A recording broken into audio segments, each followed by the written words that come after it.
Okay, here we go. Hey everybody, Chuck Holton here, coming to you from my studio in Panama, and today is a great day. It's such a great day. Why?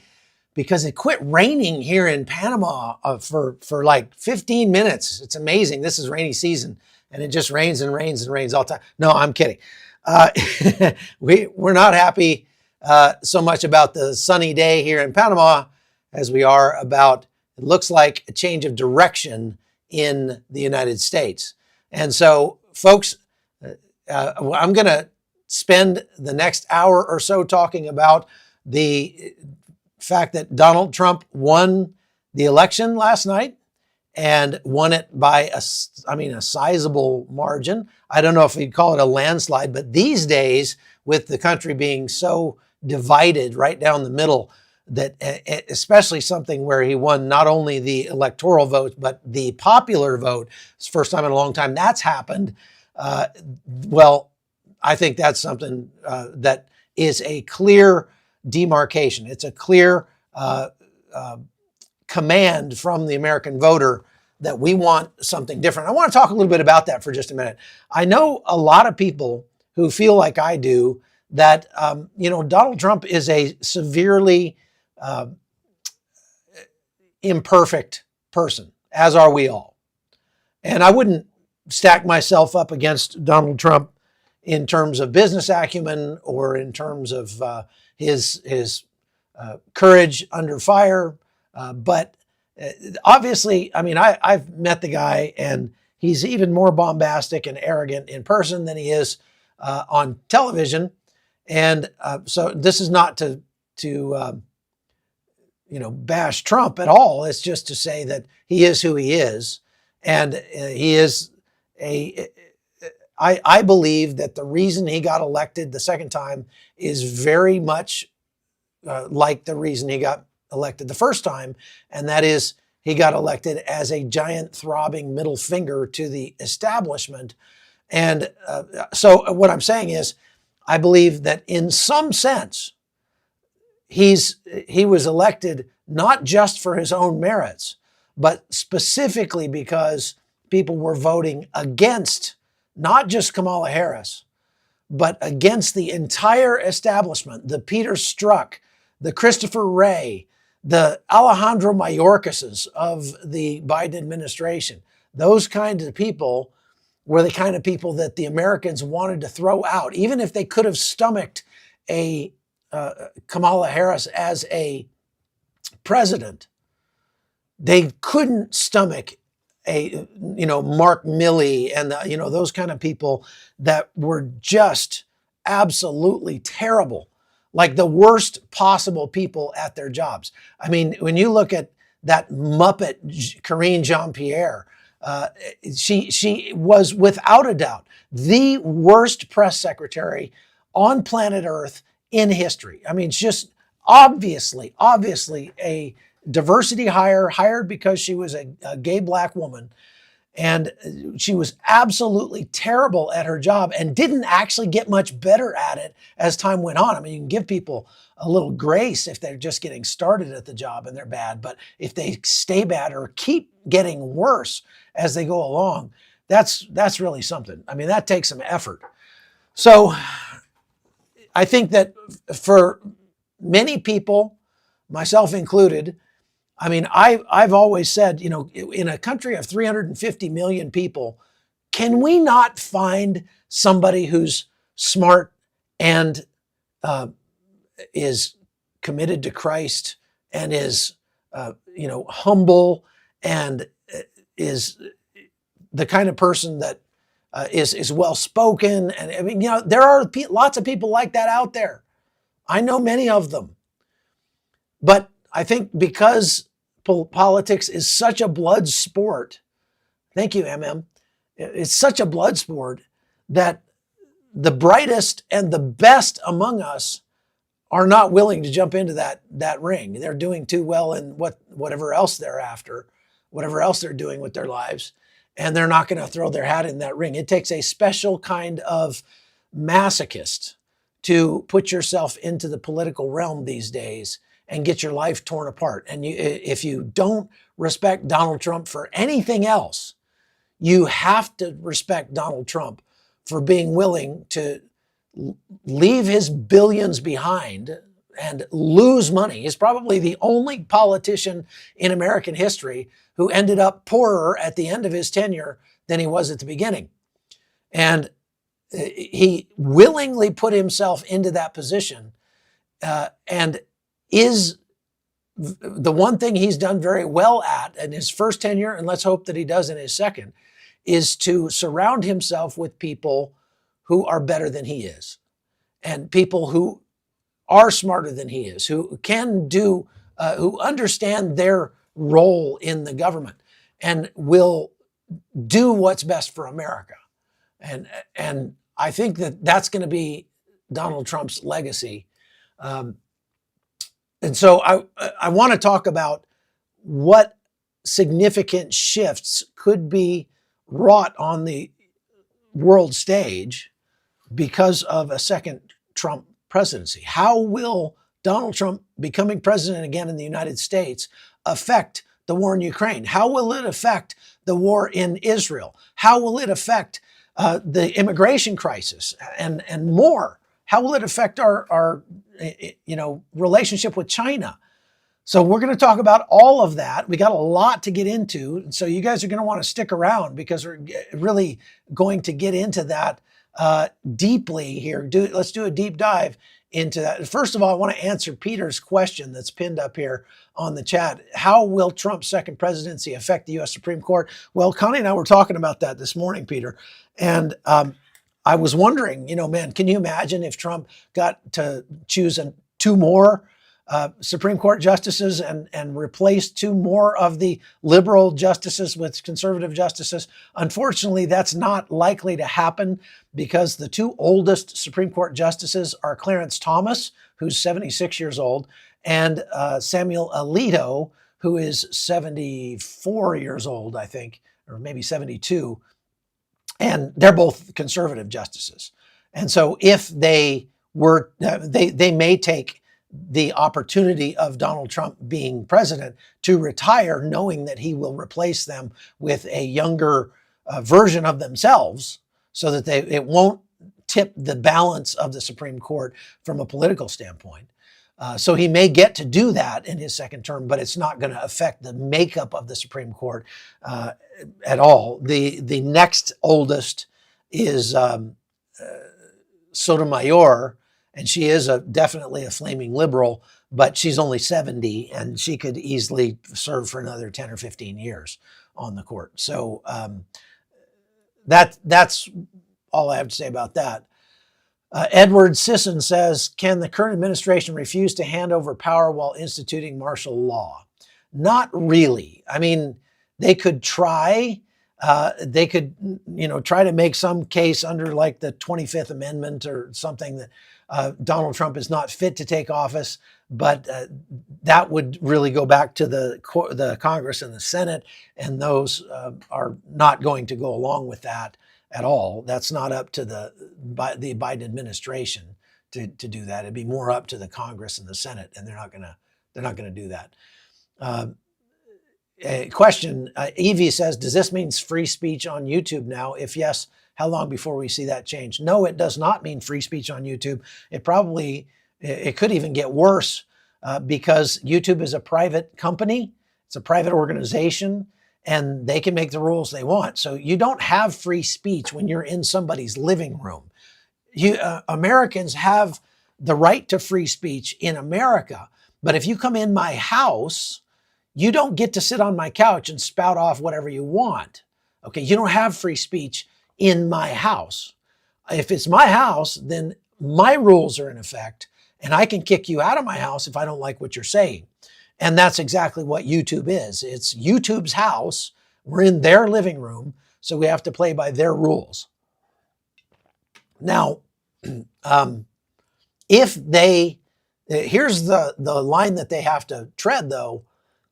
There's a difference between like an organization like YouTube saying that we have to approve everything that goes on our site, and an organization like AT&T, which says we just provide the platform and we can't control what people say on the phone.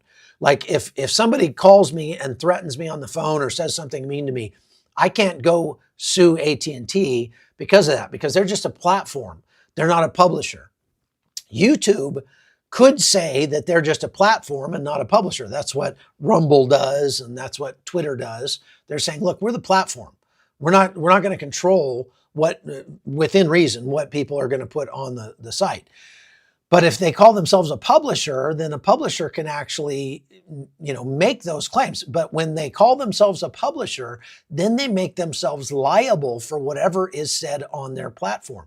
And by doing that, then YouTube opens itself up to being sued for things that are said or maybe not allowed to be said on their platform. And they may find that that gets to be pretty expensive.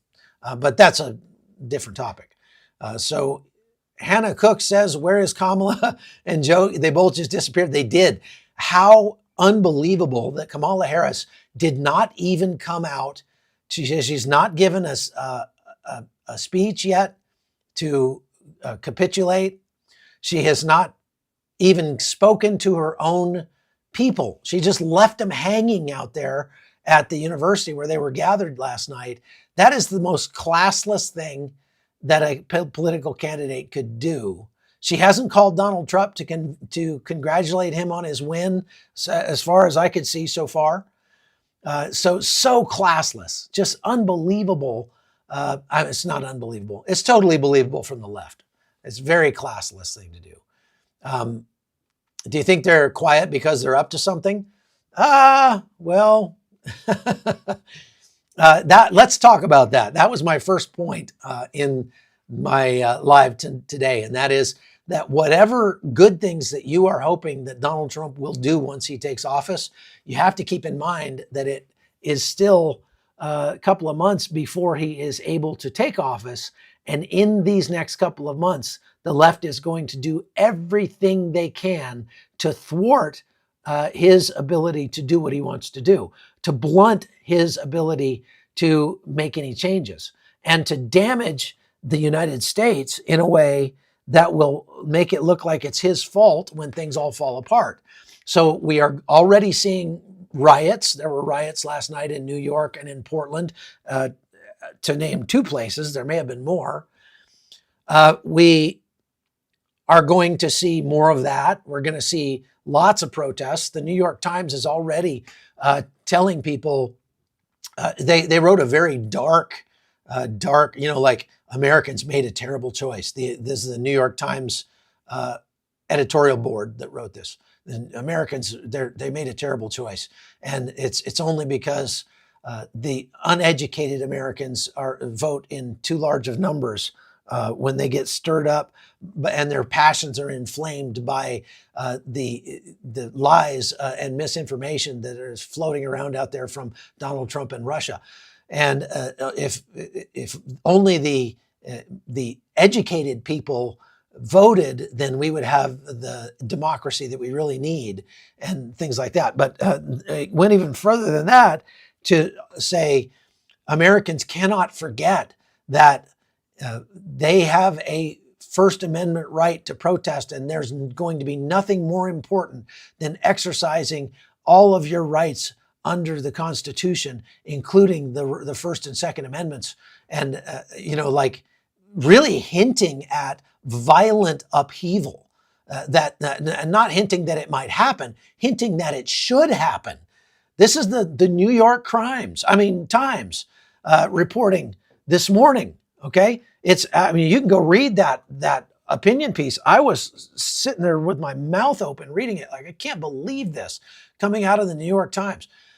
And so you're going to see a lot of that. You're going to see calls for people to resist. And so that deep state is going to crank into high gear.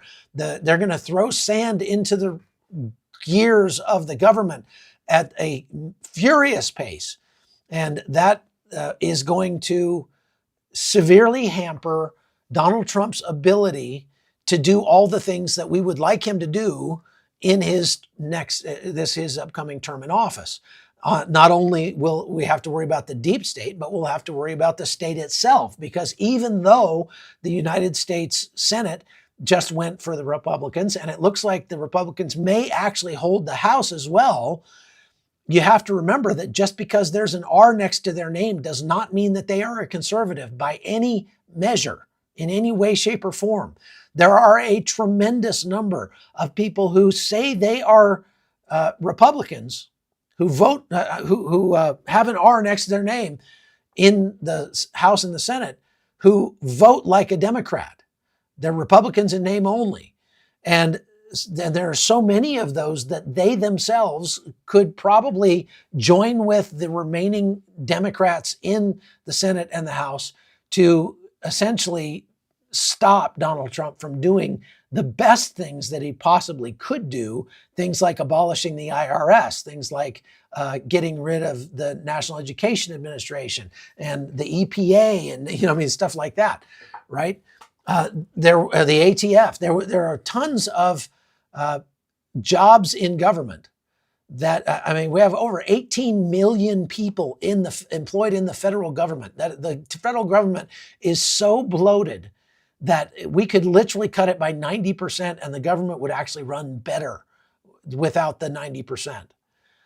But if Donald Trump tries to do that to any great extent, he's going to likely be thwarted by the deep state and the shallow state, if ever you want to call it, the Senate and the House, even though they are in Republican hands. Now, he will be able to do more this time, at least for the next 2 years. He's really only got about a year to get anything done, because if it goes like it normally does, 2 years in, people will vote the House or the Senate to be opposite of the president because they like gridlock.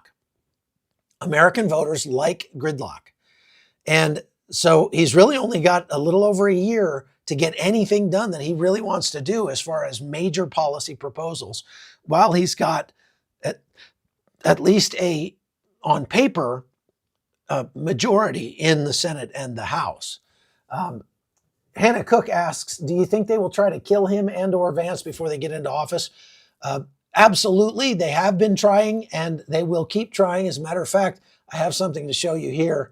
This is a video that was put out this morning from the Iranian government, And this video is again threatening to take out Donald Trump. So the Iranians are putting it down in video that they plan to harm the President of the United States and are going to continue to try to do that. That is absolutely disgusting, and that's the kind of thing that should lead, if I was president, had my way, those B-52 bombers that have been sent over to the Middle East and are currently in Qatar would be loading up and flying circles over Tehran. But, okay, question, is it possible AA voters to make our government smaller? I don't know what AA voters, I don't know what you mean by that, Cindy. You're going to have to clarify your question. So,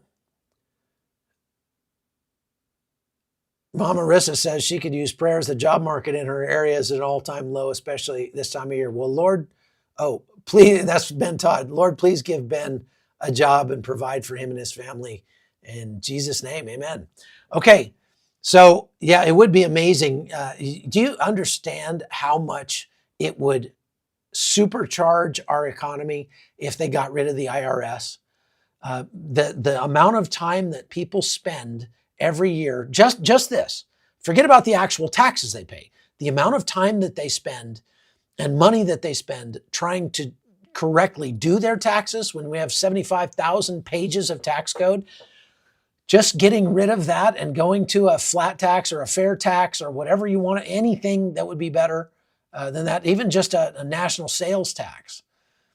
Because a national sales tax is a fair way to allow people to pay as much tax as they can afford to pay.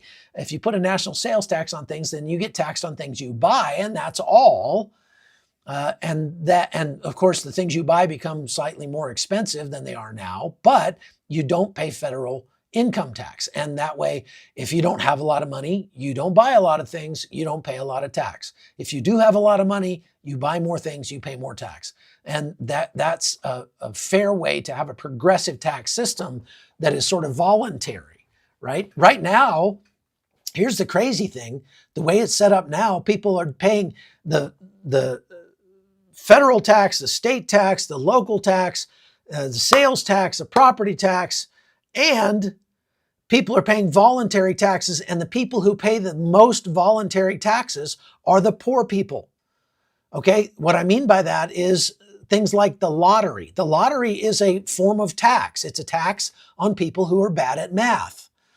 And so the people who buy the most lottery tickets are people that live in the lowest third in terms of their income.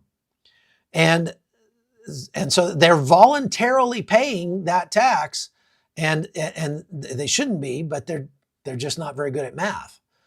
They don't understand that you're more likely to be struck by lightning multiple times in a row than you are to win the lottery.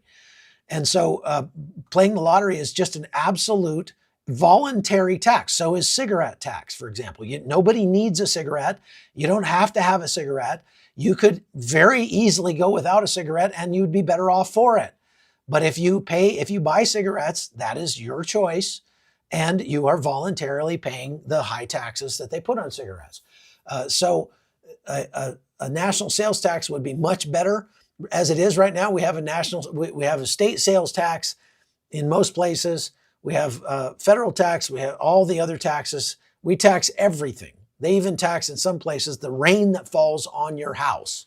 You get taxed on the amount of rain that falls on your house. That's just crazy. They would literally tax you on the air that you breathe if they could. How much will Elon Musk be allowed to do? I don't think he will be allowed to do near as much as he would like to do, and I don't think he will last long working for government. Elon has big dreams, big goals. I just read his biography. He's a one of a kind and a very, very intense person who does not put up with stupidity in any way, shape, or form. And the way that he insulates himself from stupidity is that he maintains control of all of his companies. So it's insane for Elon Musk or anybody to try to be the CEO of more than one company at a time. Elon Musk is the CEO of at least 6 companies right now, and he actually is doing a fairly passable job at it in most cases. And so for him to take this on top of that, I think will very quickly help him understand that he, without being the president of the United States, and even if he was president of the United States, he still does not have unfettered power to make the cuts that he would want to make, that would be required to make the government a very efficient machine. And I think he will get frustrated and bail fairly quickly. That's just my guess. I hope not. I hope he stays and just takes a absolute sigh, just becomes the grim reaper for government bureaucracy, waste, and abuse. I hope so. But I doubt that he'll last long. Just knowing what I know about Elon Musk, I don't think he'll be able to take it. I know I wouldn't be able to take it. I would trust Elon Musk just because of who he is, because of what his personality is like. I would trust him more than I would trust Donald Trump to actually make changes if Elon Musk were president, but he's not. And Elon Musk is the kind of person that only answers to Elon Musk no matter what. So, there you go. All right. Okay, over 3,000 people watching. Please go hit the like button, folks. And don't forget to go to chuckholton.com. You can still get my new book, Death of Civilization, which will explain to you a lot of the reasons why our country is in the shape that it is, why it's falling apart at such a fast rate. Hopefully that'll be slowed down somewhat by a Trump presidency. But it's very likely that because Trump got elected president, we will see an increase, an uptick in politically related violence, and unrest in the United States over the next 4 years. And so you're going to want to be prepared for that. And I'm not just talking about stocking up on food and water. That's not what I'm talking about in this book. What I'm talking about is making some changes to the way that you see your relationships with your neighbors and changing your mindset a little bit to make yourself and your whole community safer. See, one of the reasons why we are seeing these spikes in election-related violence is, number one, because people think they can get away with it. And there's one thing you can do, or several things you can do, to keep them from being able to get away with it where you are. And that is to band together with other like-minded people and to form organizations, to form co-ops that will protect each other. So you get together with the people in your neighborhood and you form a neighborhood watch, and then you work to form a citywide emergency response team, and then you work to form, and it just goes step by step by step. And that's one way that we take back America. One thing that I didn't include in the book that I should go back and add before we put it out on in a printed form is I should write a whole chapter about that we need to have more babies. You need to get out there and have babies. One of the reasons why America is descending into chaos is because we are not having children. And there's a very bright line. There's a very straight line that can explain the selfishness that comes with prioritizing your own sexual freedom without the responsibility of children involved to where we see America today. And not only that, but having children is very good for the economy. It's very good for the environment. It's good for a lot of things. And so we should definitely be encouraging our kids and grandkids to get out there and keep breeding. All right. And fortunately, liberals don't have kids because when you're, married to somebody of the same sex, you can't have kids. And so there is a whole subculture of people in the United States that believe that by Christians having lots of children, we can eventually overturn the direction that America is going to a de-evolution, a more selfish, a more insulated, society, and a more narcissistic society to a more outgoing, family-oriented society because we just outbreed the liberals. And I think there's some truth to that. So get out there and have some kids. Come on, old man Gibb. You're not too old. You're only 60. Come on, get out there and have some kids, man. Yeah, adopting is even better because then you're taking a kid that's likely to be raised to be another, good little liberal, and you turn them into a conservative, and it's like 2 for 1, right? You're reducing the liberal population and increasing the conservative population all at the same time, a 1 for 1. So anyway, how do I get on that topic? Let's talk about what Donald Trump might do with foreign policy. Oh, I was just talking about going to get the book. You can get the book by becoming a supporter over at chuckholton.com. If you like the reporting that you're getting from me, if you like this format and the little 2-minute updates that we're doing and that sort of thing over here on the Hot Zone podcast, then go support my reporting over at chuckholton.com. And we'll be able to keep doing it. Okay, so, all right, now let's talk about a second Trump presidency and what kind of effect it will have on foreign policy. All right, first of all, let's talk about Ukraine and Russia. Now, everybody knows that the Ukrainians are very worried about a second Trump presidency because they don't believe that Trump is going to continue to send them hundreds of millions of dollars a year.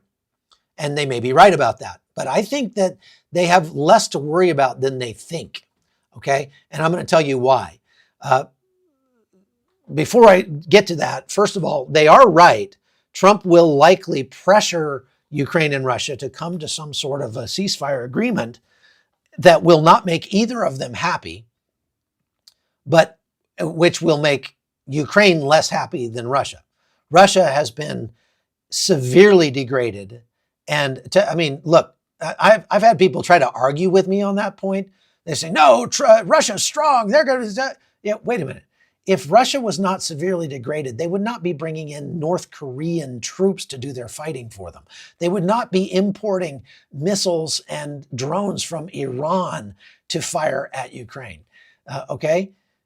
That it is without question, it's undeniable that the Russian military has been severely degraded by this 3-year war.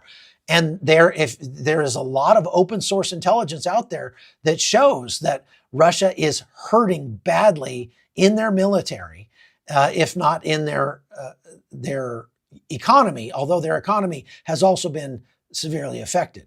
Okay. But reduced support for Ukraine by the United States definitely makes Vladimir Zelensky nervous, and rightly so, because he's hoping to save his country, and any support he can get will help him do that. Any less support he gets will make it harder for him to do that. However, the United States backing off, the United States has given Ukraine about $118 billion over the last 3 years. Okay? And $118 billion in the greatest scheme of our total military budget of close to $1 trillion a year. So 118 billion out of 3 trillion that we've spent on our military over the last 3 years it's a minuscule amount. It's a drop in the bucket. And so to spend $118 billion to severely degrade one of our largest adversaries and make it so that they will never again be a threat to the global order from a military standpoint, because they just don't have the men. You talk about having babies. Russia is in terminal demographic decline. They are not having enough children to even replace the people that they've got. And they're gotten to the point where they could never turn that around. The Russian race, as we know it, will eventually cease to exist. And so this is the last war that they will ever fight as a Russian nation, most likely. So, and that's one of the reasons why they're bringing in North Koreans. But it's the same for Ukraine. Ukraine is burning through its stockpile of, men who could have babies, pretty in the near future. And they were already in almost terminal decline as well. The difference is that the economic benefit of being more a part of Europe would likely bring waves of immigration into Ukraine that would help prop up their economy and everything as well. But if the United States pulls back from supporting Ukraine, Nick Gurr says Ukraine is gone now. No, it's not.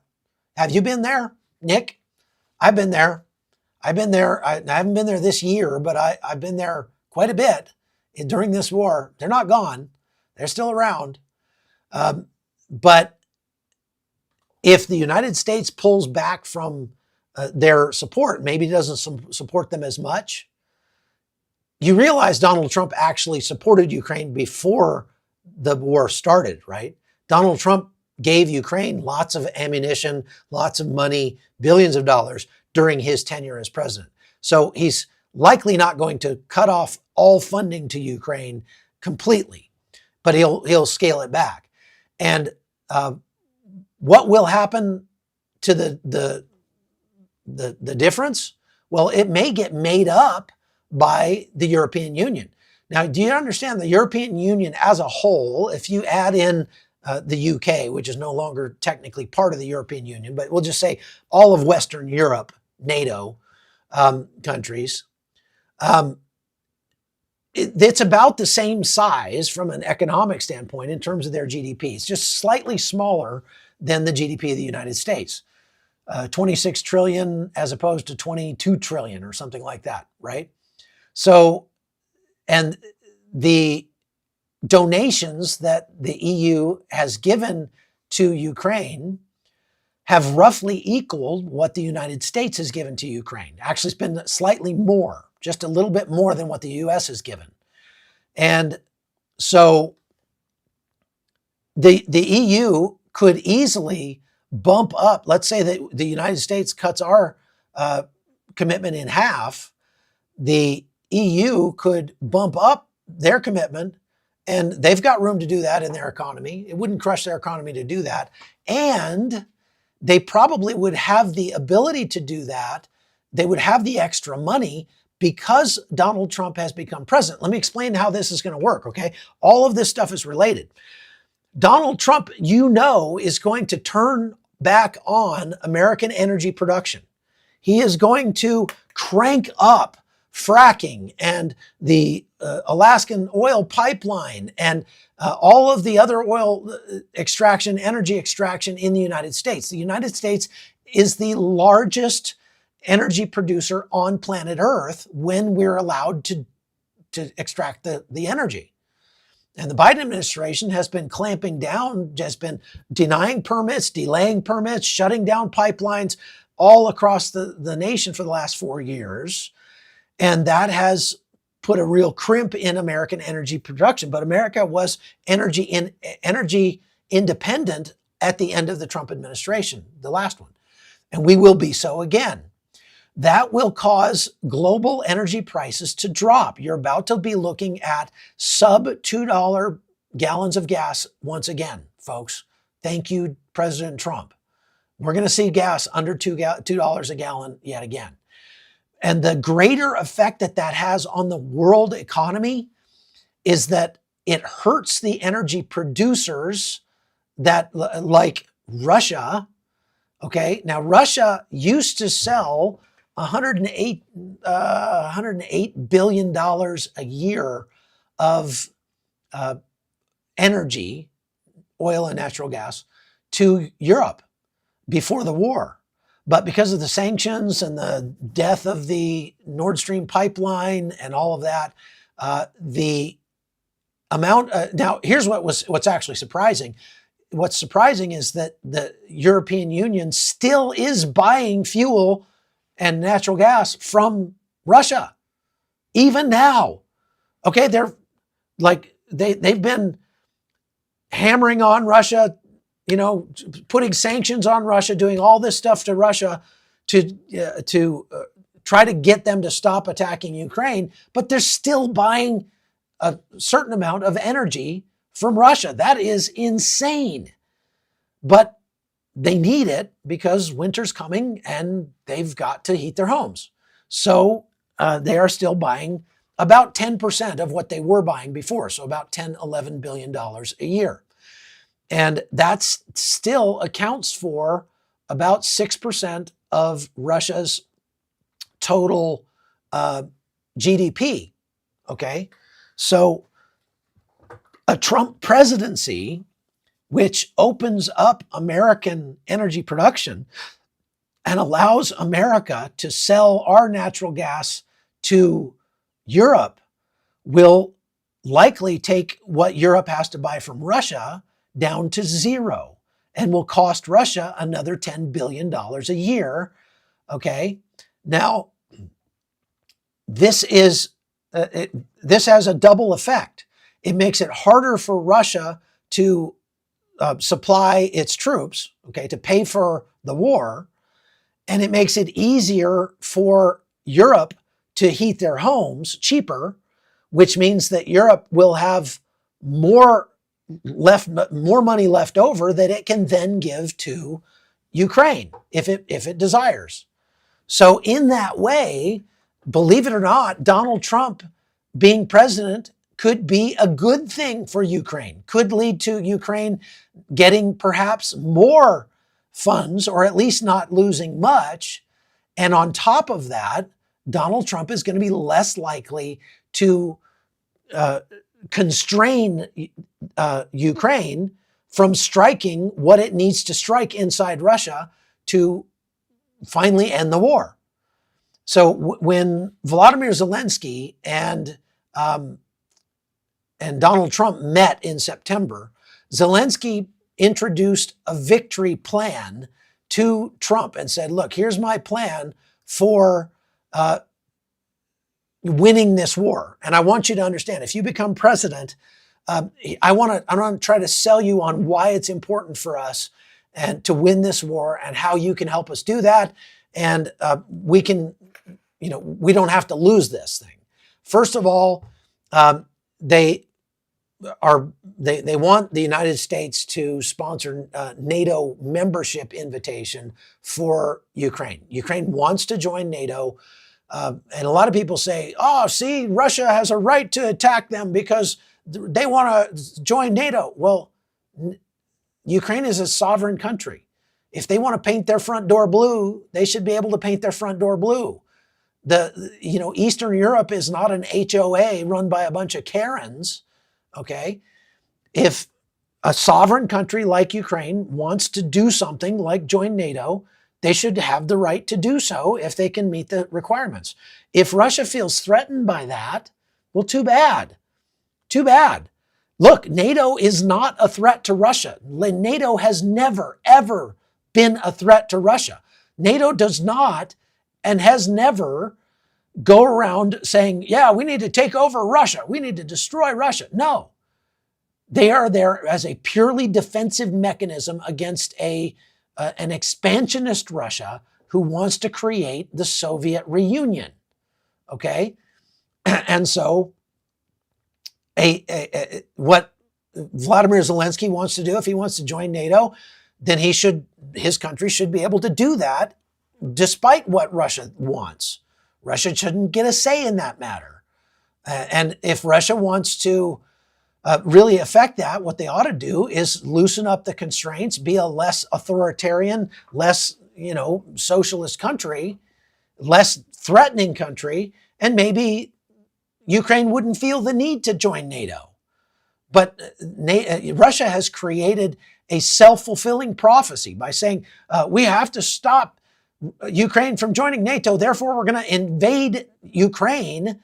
Well, Ukraine's like, well, we have to join NATO. We're being invaded, for Pete's sake. Okay? Well, that probably would not happen, though, until the war actually ended. Okay? And that may actually be part of Trump's strategy, is get Ukraine and Russia to agree to a ceasefire, to agree to cease hostilities, and then we can talk about NATO membership for Ukraine. And Russia, we'll see what they think about that, but we'll talk more about it here in a second. I'm going to get to the war in Israel next, so stay tuned for that. I am just looking here, and we've got almost 4,000 people online, so please go hit the like button. That does tell YouTube that we are, worth watching, and they'll go show it to more people. Badger Girl for God says, can Trump do anything about America withholding weapons from Israel prior to taking office? No, he cannot.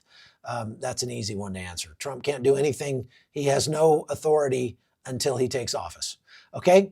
And you can bet that the Biden administration is going to double down on their pressure on Israel to try to end the war before Trump takes office in that way. They're going to try to get Israel to agree to lose the war. Hey, win by losing. That's the best way. Look what we did in Afghanistan. So just watch, okay? Now, Vladimir Zelensky, when he met with Donald Trump in September, also requested specific weapon systems, said, look, you don't have to give us as much as you've been giving us, but if you can give us these specific long-range missile systems that will allow us to target the sites that are really supplying this war inside Russia, then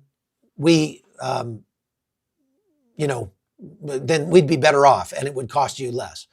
Somebody asked whether Trump can be jailed while he's president. It'd be very, very, very, very, very, very difficult for that to happen. So I'm going to say no.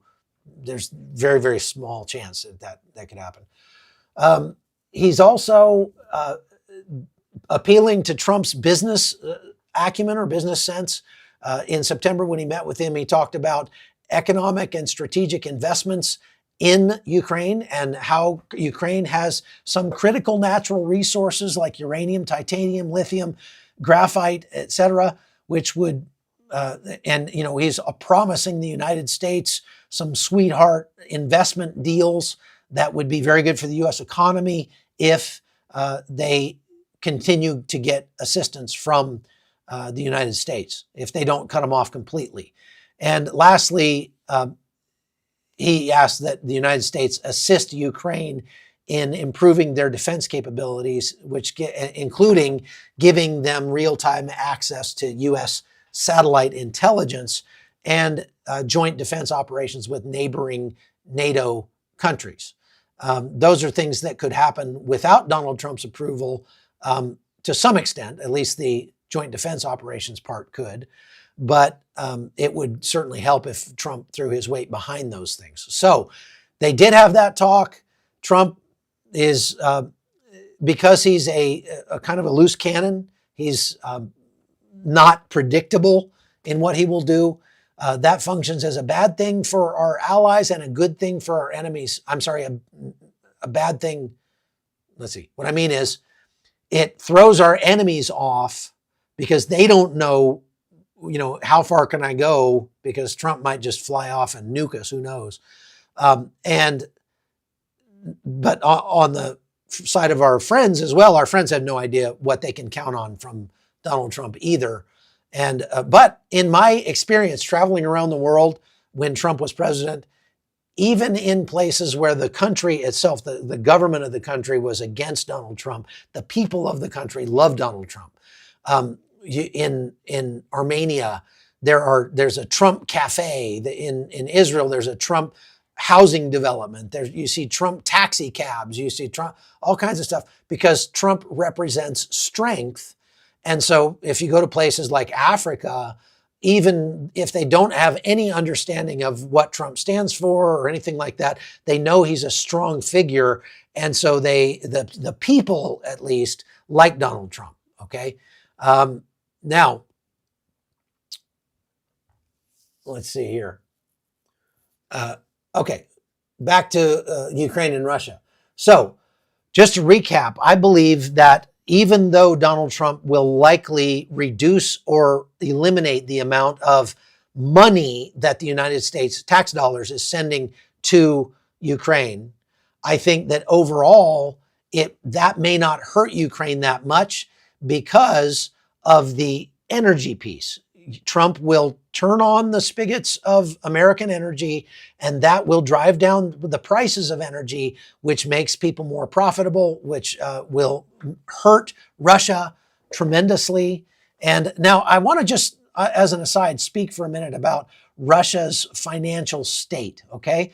Russia started off in a much better financial position at the beginning of this war than the United States even is in, when it comes to just its debt to GDP ratio. They had a very, very low debt to their debt to GDP ratio was like 14%. Okay, the United States is like their debt to GDP ratio is, I want to say, oh gosh, 240% now, something like that. Yeah, it's probably 240%. And not on top of that, Russia has something they call their sovereign wealth fund. Because it's a petro state, they make the majority of their money from petroleum. They have been putting away money into a savings account, essentially, in Russia for many years. And they've got something like, I want to say $180 billion saved up in that sovereign wealth fund.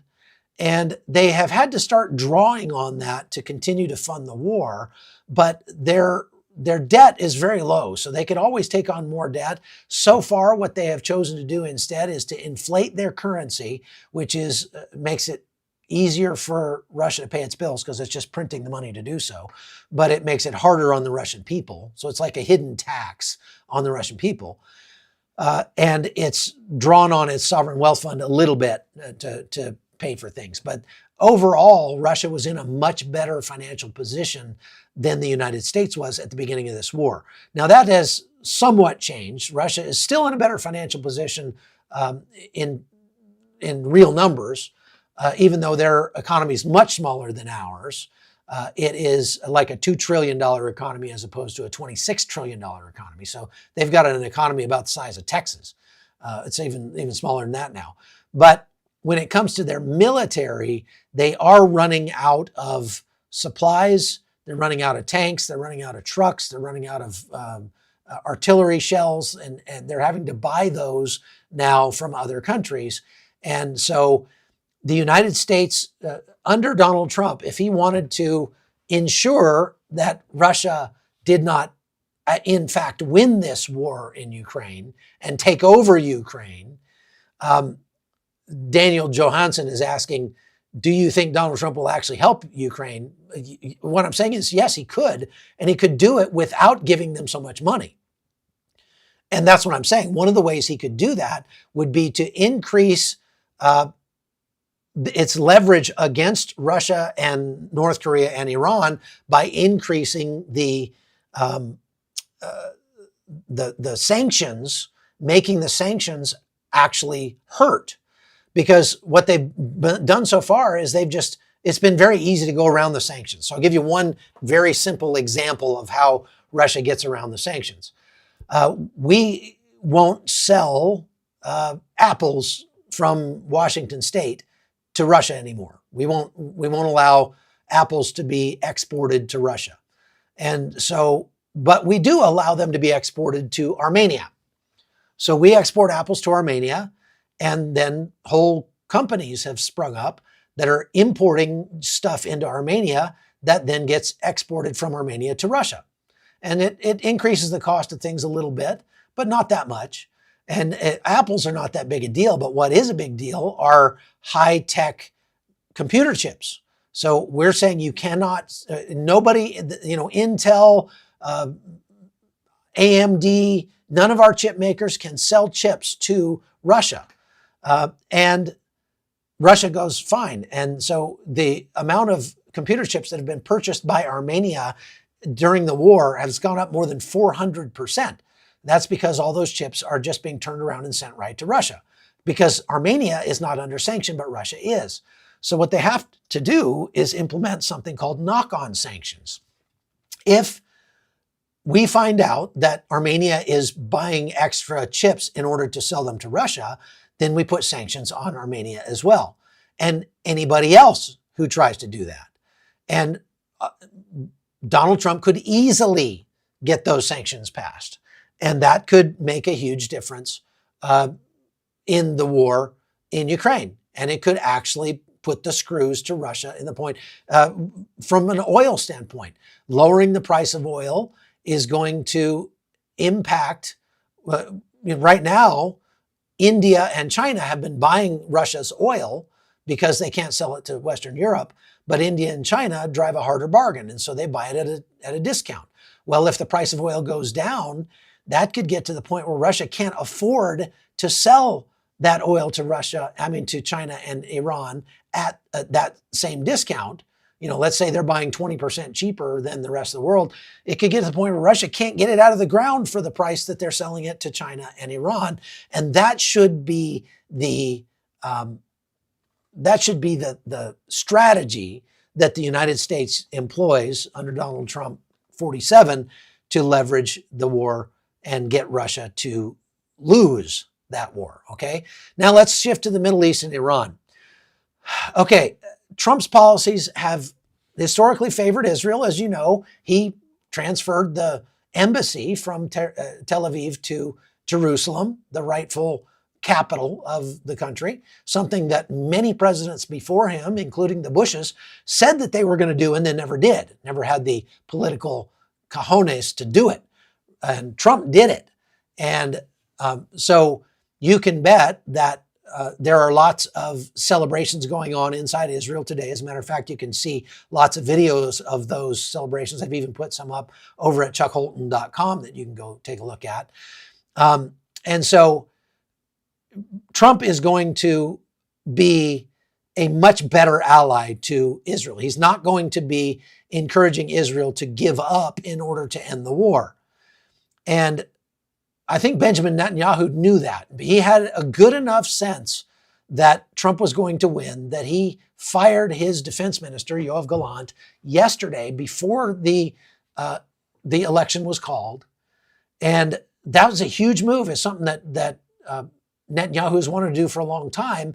Not so much because, Yoav Gallant is a war hero in Israel. Somebody was saying, no, he's not. And I was like, are you insane? He has participated in almost every military operation since 1977 when he joined the military in Israel. He's participated in, personally, been on tons of undercover missions and assassinations and targeted eliminations and all sorts of stuff. And this guy he's a bad dude. Okay. But he got, they got to him, the United States got to him. And I don't know what they were holding something over his head or promising him something, or if maybe he's just an old man and he's tired of war. But he was the one who was most vociferously pushing for the Israelis to toe the line with regard to what the United States wanted them to do. And he kept going head to head with Netanyahu. Netanyahu's like, are you crazy? This is bad for our country. Well, yeah, but the Americans want us to do it. And so without a doubt, Yoav Gallant was in the pocket of the Biden administration. And yesterday, Benjamin Netanyahu just got fed up with it and fired him. And he would not have fired him if he thought that Kamala Harris was going to win the White House, because that would have really put a crimp in their possibilities of getting help from the United States. So it's obvious that Netanyahu was confident enough that Trump would win that he could,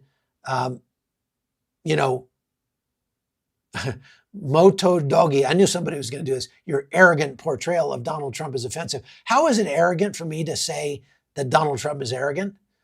How is that arrogant? Is it like, I'd like you to explain that. If I think that Donald Trump is arrogant because I've met him and I've seen him in person, maybe we need somebody who's arrogant in the White House. All I'm saying is, I just would love it. I wish that we could find a smart candidate who was courageous and humble, and nobody is going to accuse Donald Trump of being humble. He's not a humble man, and arrogance is abhorrent to me. And from my own, experience with him, he's an arrogant man. And let's just hope, let's just put it this way. Donald Trump will have a much better presidency this time around if he can just stay off Twitter. If he would just stay off Twitter, just stop with the tweeting, okay? And if somebody can just, please, Elon Musk, you want to make the government run much more efficiently, ban Donald Trump from Twitter again, okay? Not because I didn't like the things that he said on Twitter. It's just that that's not what a president should be spending time doing. You only have a certain amount of brain cycles every day with which to make decisions. And every time you tweet something out, you're expending one of those brain cycles. The president of the free world, the leader of the free world, should not be expending brain cycles on something that will be completely meaningless in 100 years. Okay? So if he just get off Twitter, he'll have so many more brain cycles to do good things for America. I think everybody should push for that. Okay? So I'm happy he got elected. I'm very happy Trump's going to be our next president. Okay? He's better than the alternative. I'm just saying that I think we could have, I don't understand why it's impossible for us to find somebody who's smart and humble and moral all at the same time. I know people like that. They could make good presidents. Okay? Now, let's get back to what we were talking about. So Israel is going to have more leeway to do what it needs to do under a Trump presidency. Okay? Iran is going to be much more constrained under a Trump presidency because they have no idea what Trump will do. Now, I think that Trump is less likely than a Harris administration would have been to actually send troops anywhere. Okay? I think that because what I saw from what we only know from track record, Donald Trump does not like to put troops into harm's way. And I don't blame him for that. I think that's a good characteristic that Trump has. And so, but Trump is going to be much more likely to take economic steps and geopolitical steps to constrain Iran. And the very fact that Trump is a loose cannon and spends all his time tweeting on the toilet is in some sense a good thing, in that it will just keeps people on edge, and they have no idea what this guy's going to do. He might just push that red button someday on the toilet if he gets fed up with somebody. They don't know, right? So maybe it's not as bad a thing as I'm making it out to be that he tweets, but suffice it to say that Iran is going to be much more constrained. Not only are they going to be constrained because he will take the gloves off, so to speak, in terms of what Israel can do to Iran, but he will also continue to press forward with the Abraham Accords. So the Abraham Accords, if you don't remember, took place in 2020, and they were an agreement between, if I can remember all the countries, Saudi Arabia, Israel, those are the two big ones, the UAE, Bahrain, I think maybe Qatar was in there, or they were about to be in there. Morocco was one of those. And here's something that bears pointing out, okay? Here's something that bears pointing out.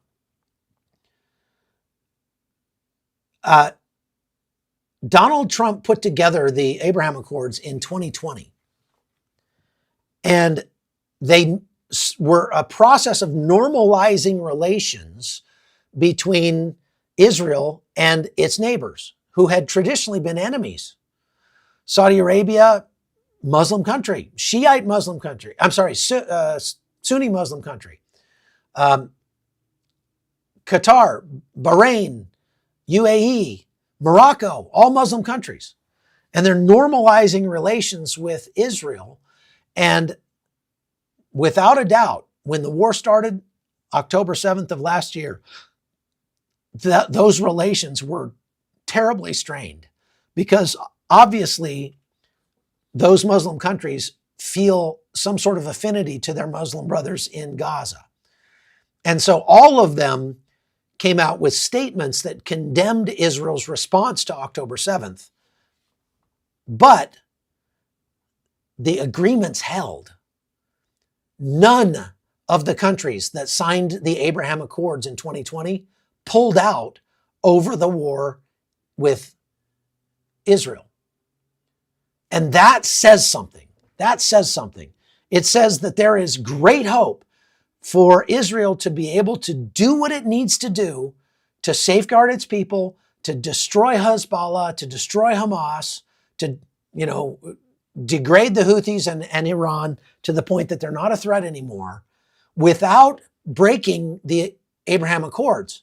And that means that the entire Middle East, if Donald Trump allows Israel to take the gloves off and to really do whatever they need to do to finish this conflict as soon as possible, stop sending aid into Gaza, whatever it takes. If Trump allows them to do that, we could be looking at a completely different story in the Middle East. And this is prophecy. If Trump is able to make all of Israel's enemies to be at peace with Israel, how does that figure into I know it's somehow figures into prophecy, right? So that's really, really a good thing. All right, let's move on to China. Well, the biggest way that Trump can affect the relationship that we have with China is economically. Trump's America First agenda resulted last time in tariffs and trade confrontations with China, and China actually towed the line to some extent. And so most likely Trump will reinstitute those tariffs and such, and even increase them to continue to put the screws to China and keep them from expanding their colonialist or expansionist goals in their region. So China continues to be a threat to Taiwan, but a Trump administration could easily put off their territorial ambitions and make them decide that they'll wait until they have somebody that's a little friendlier toward their goals in the White House to attack Taiwan. I think that the chances of China attacking Taiwan just dropped in half overnight because of the results of this election. And so the real Patmos is saying, is Iran recent earthquakes related to nuclear testing? No, I don't believe they are. So I think that relations will be better with China because China respects strength and they respect a solid businessman, and Donald Trump is a solid businessman. And so he can put pressure on, not just on China to do the right thing. He's talked about making it virtually impossible for China to sell electric cars in the United States. That's a great thing. He should totally do that, not just because of the competition aspect with American car makers like Tesla, but because of the fact that every electronic anything that comes from China has software in it to collect data on Americans that will be sent back to China and used against us in their massive push toward AI dominance.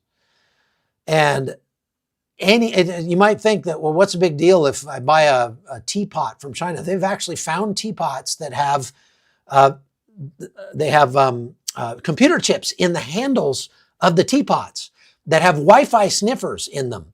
And so you think it's just heating water?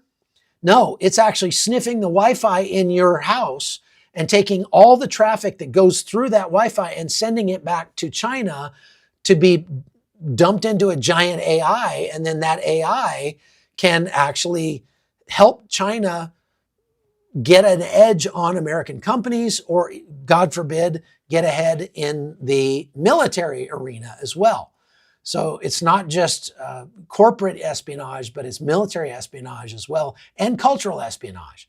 So Trump is going to probably make it much more difficult for China to wage those forms of espionage against our country, and that cannot be a bad thing. That's definitely a good thing.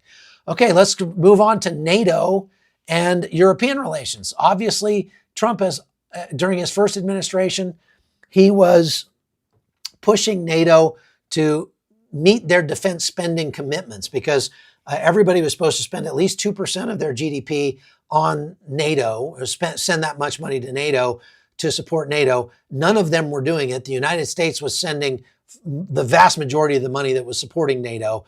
And in his first term, he got our European allies to pull more of their weight. I believe he will continue that on that theme, and that's a very good thing. And like I said, that goes into what will happen with Ukraine. I think that he will force our European allies to support Ukraine more, and we will have to support them less, and that will be a very good thing all around, okay? So he will also reshape or even threaten to withdraw from parts of the treaties that we have with our allies in Europe if he thinks that they're unfair or put an unfair burden on the United States.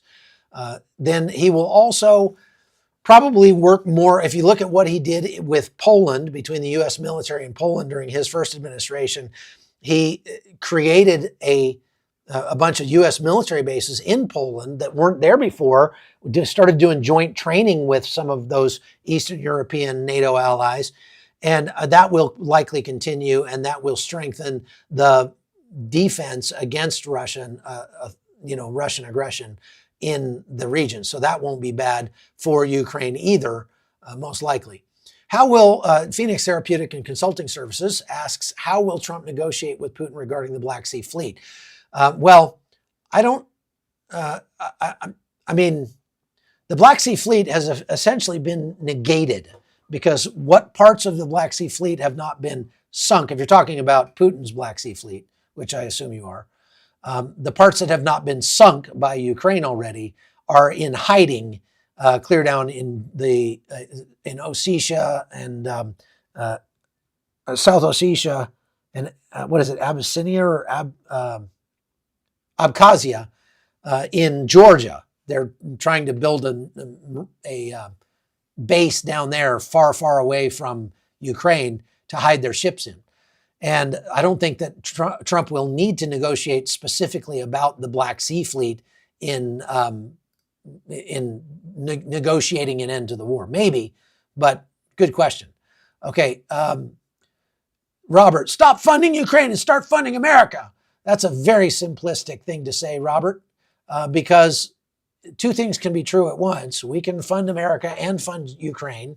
The funding that we give to Ukraine is a minuscule amount compared to what we put into our own military every year. So if you just think of it as a part of our military budget that goes toward degrading our enemies without costing any American blood, it doesn't hurt so bad. Should we fund America? How about we just quit taxing America, and that would be even better.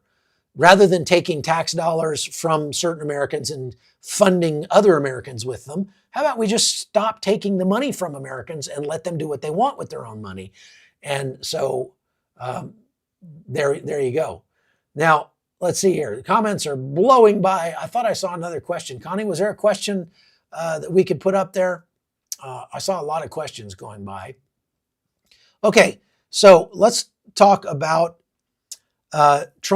his America First approach, coupled with his sort of unpredictability, are going to change the power dynamics across the globe. And I think it will be in a very good way.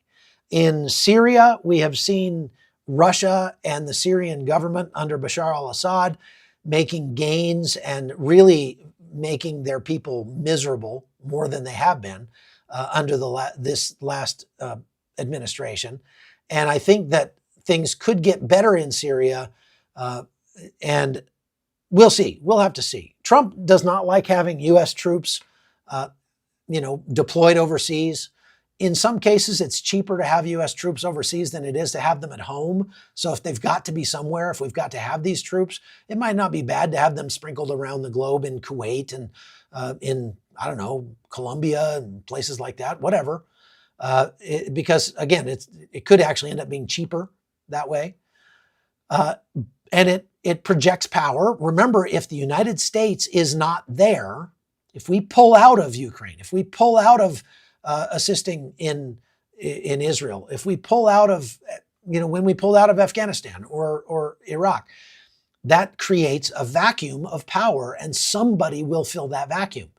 Would you rather have like Russia calling the shots with what's happening in the war in Israel? Would you rather have Iran calling the shots for what's happening in the Caucasus? I'm not sure I do. And so we're going to have to expend some sort of energy to, have an impact on the world at large. And those global power dynamics don't come for free. So we either spend American treasure or we spend American blood. And the only third option is economic sanctions or benefits that we can hand out.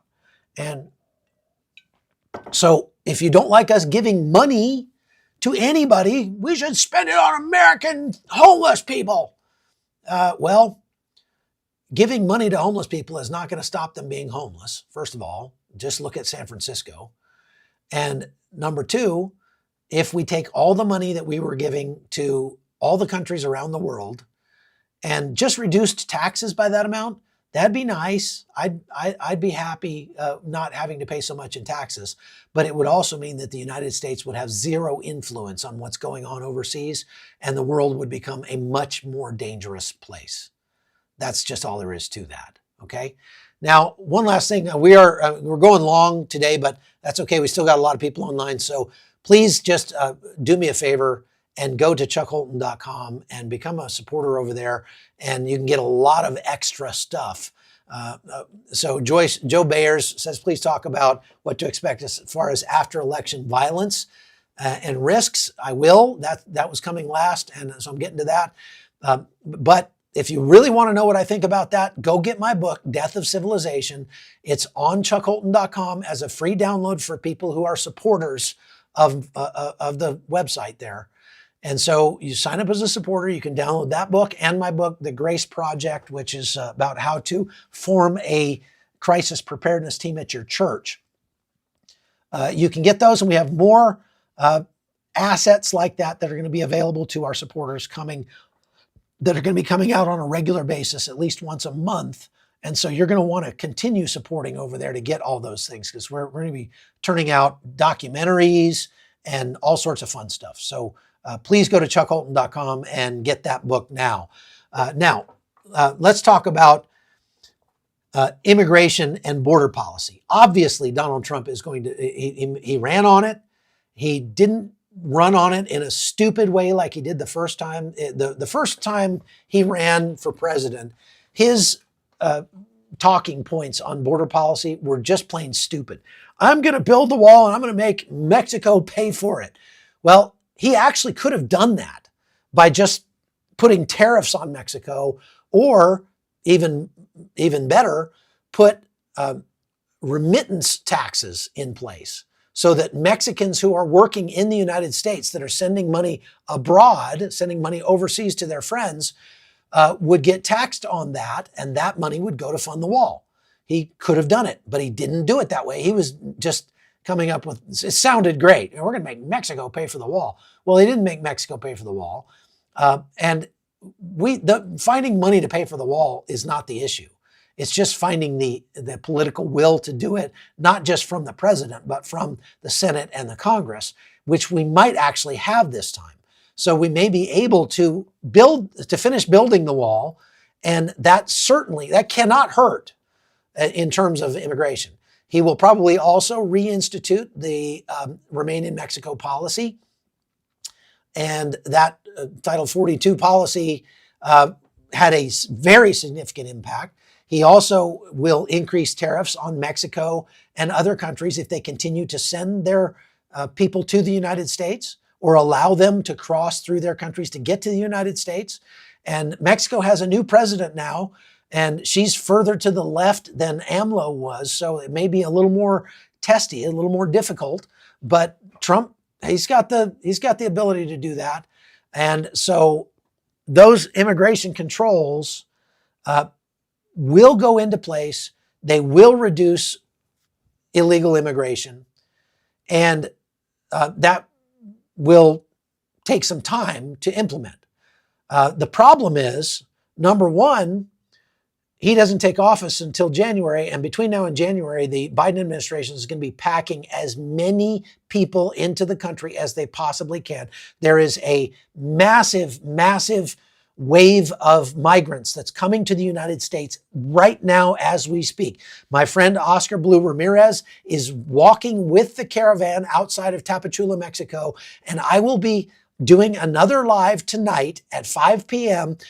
with Oscar remotely from Tapachula inside the caravan to bring you the news of what's happening there. So set your clocks. 5 p.m. Eastern time today, I will be going live again with Oscar Blue Ramirez from Mexico.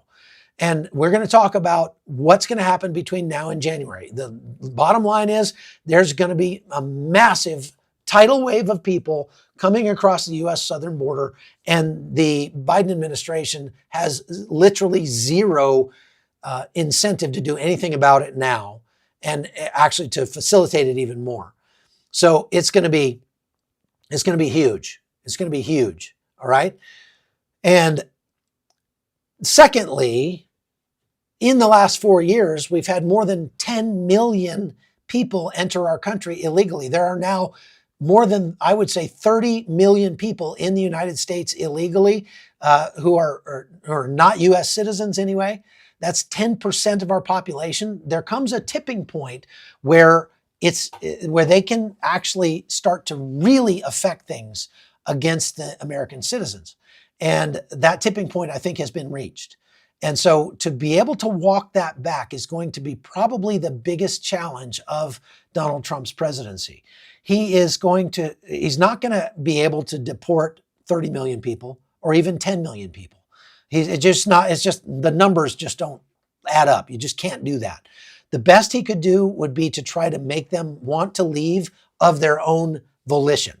That's the answer. Okay. If we want the illegals to leave, we have to make it less profitable for them to be here. So you put a 50% or 75% tax on remittances. So if they want to send money back home, they're going to lose 75% of it. That would make it much less viable for many of them to be here. And they would turn around and leave of their own free will. They would go somewhere like Ecuador, where it's easier for them to make a living. We should completely disallow anybody who is in the United States illegally from receiving any federal money under any welfare program at all. No SNAP benefits, no TANF benefits, no any benefits, okay? If they get any money at all, it's going to have to be just charity or from working, okay? Now, let me just caveat all this, okay? Yes, there has been unrest, Vivian Steck, since the election. There's been New York and Portland at least have had unrest. We're about to see a lot more. Let me just caveat all this by saying one of the reasons why the Biden administration was welcoming so many people into the United States is it because it's a way to artificially pump the economy numbers and make the economy look better. More people means more economic activity. More economic activity means more tax receipts, more job creation. You know, these job creation numbers that they've been touting, number one, they're usually faked, and they come back later on, a month or two later, and revise them downward. Every single jobs report in the United States during the Biden administration was later revised downward, okay? And this last jobs report was abysmal, 12,000 jobs in the entire country. And that probably will be revised downward at the end. So what's on my shirt? It's a locked, cocked, and ready to rock shirt from Black Rifle Coffee. And we'll be giving away more of these shirts to our supporters over at chuckholton.com. If you want to go become a supporter, you'll be in the running to get one of these shirts. Now, so I just have to say that if Trump makes good on his promise to deport all these illegals, which I hope he does, you need to understand that it will cause an economic downturn in the United States. It will make the numbers look worse in the United States. The economy has been artificially inflated because of the immigration, and it will be deflating if Trump kicks all these people out. This is one of the reasons why I keep saying you need to have more children. More people need to have kids in the United States. If not, we need to import people to do the jobs our kids would have done, the kids we didn't have would have done. And that's one more reason why abortion is an absolute abhorrent, immoral thing. Okay, so tactical Missy shirt. That's a great idea. Oh my gosh, Mama Marissa, that's a great idea. Okay, right now I'm announcing a contest for the best tactical monkey logo. It has to be a white-faced capuchin monkey. Okay, But go use whatever AI software, or if you can draw or anything, anybody who comes out with a Mighty Mona or Tactical Missy shirt. We have two monkeys, Mona and Missy. I'll get shirts made of those. Those would be great. Connie will hate that, but I'll get that. Money to the homeless definitely doesn't work. Okay, so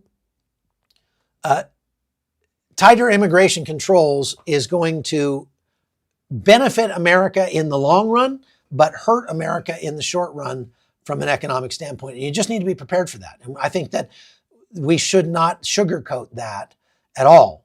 And if Trump has the cojones to actually implement the things that would cause immigrants to leave of their own free will, like taking away all federal funding and that sort of thing, then we have to be prepared for the consequences. You understand? Okay. Now, last but not least, Trump is the kind of guy who uses what I call political blunt force diplomacy. He's not a real nuanced person, and I like that about him. Okay, so if Trump is not a real nuanced person, that tends to destabilize existing alliances in some sense, because Trump has no problem tearing up an existing alliance if he thinks it doesn't benefit America. That's not a bad thing. And it might be seen as promoting short-term wins by being so aggressive to the detriment of our long-term safety and security. But I think it's the other way around. The mainstream media would tell you that anything that Trump does that's a win in the short term is going to be bad for America in the long term. I think that it could be the other way around, meaning we're going to see unrest and violence across the United States in the short term because Donald Trump will become our next president. There's no question about that. The left is apoplectic. They're still in shock right now, but they are apoplectic and they haven't had time to organize yet. But once they do, you wait till Inauguration Day. Inauguration Day is going to be lit across America, and I'm going to be there. You need to be prepared for that kind of violence. And there are lots of things you can do. Go get my book, and you can read about what you can do. But that is, I think it is worth the unrest, the violence, the rancor, the anger, all that, craziness, because Trump is kind of a, kill people and break things kind of guy. And he goes in and breaks it, but what gets replaced, what replaces the things he breaks will likely be better than they were before. So let's hope that the first thing he does is fire a lot of people. Like day one in his presidency, maybe the first 100 days should essentially be nothing but firing people. I mean, if I was Trump, that would be my agenda. I'm going to fire half of the federal workforce in the first 100 days. I'm going to fire so many people, and then I'm going to fire up the economy to the point where all those people will be able to find better jobs in the private sector. Okay, so I do need to mention that we are running. How would you like to travel with me to go to some of these crazy places that I go and come along? I have a lot of people who often say that. I mean, just for my entire career, I've had probably the thing I've heard the most is, man, I wish I could carry your suitcases. Man, I'd sure love to come with you sometime and go to some of these places you go. Yeah, I do go to a lot of exciting places. Well, here's your chance. We're going to run a tour to the country of Armenia in June of next year. Now you say, Armenia, where is Armenia? I don't even know where that is. Yes, exactly. That's the point. You don't know anything about Armenia. But let me tell you, Armenia is one of the best kept secrets on planet Earth. I've been to most of the countries on the planet, And Armenia is the best country overall of any country I've ever been to in terms of history, in terms of friendliness, in terms of safety, in terms of natural beauty, in terms of culture, and in terms of food. You add all those things up, and Armenia is the best place I have ever been. And so we're going to take a group of people there next June, and it's already almost full. I think Connie said, how many places we have left? Like 7 rooms left. So that's double occupancy. If you're a couple, you can get 1 room, or if you're a single, you can get 1 room. It's a fairly inexpensive trip. It's going to be 11 days on the ground, all expenses paid, and I think it's $2,700 total. That's food, lodging, transportation, entry, guides, translators, everything. Okay, everything but souvenirs. And so I think we're going to open it up to supporters first at chuckholton.com. And if we don't fill it with supporters, then we'll open it up to everybody else. If we do fill it, then we'll open up a second trip in September and open that up to everybody else. So if you want to come with me and Connie on an amazing adventure to a place that looks like it's straight out of a James Bond movie, then come with us to Armenia next June and go sign up over at chuckholton.com. Okay, I will have somebody pin the link at chuckholton.com so that you can easily find it. It'll be right toward the top, right there with the books. Okay, all right. We are an hour and a half into this, so I'm going to let you go so I can rest my voice a little bit. Like I said, I'm going to be on again tonight at 5 p.m. Eastern time with Oscar Blue Ramirez, directly coming to us from the caravan of over 6,000 migrants who are making their way to the United States out of Mexico right now. And so you don't want to miss that. So stay tuned. We'll see you about 5 p.m. tonight. God bless you. Take care.